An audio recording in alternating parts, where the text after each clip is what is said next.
नमस्कार, जय जगन्नाथ। आजिर कहानी युवक और गुरु।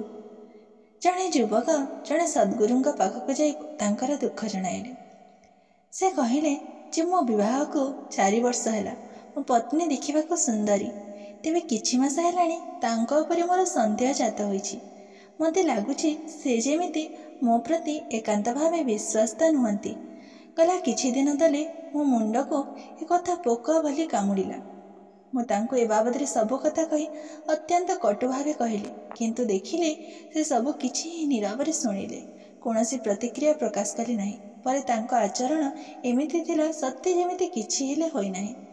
ए घटना परे मोर संदेह आहुरी घनीभूत होइछि, कारण नीरव रहिबा हेउछि सहमति हेबार लक्षण। जदि से एमिति नुहे से प्रतिवाद करिथांती निश्चय। तेणु मु निश्चित जे मो संदेह अमूलक नुहे।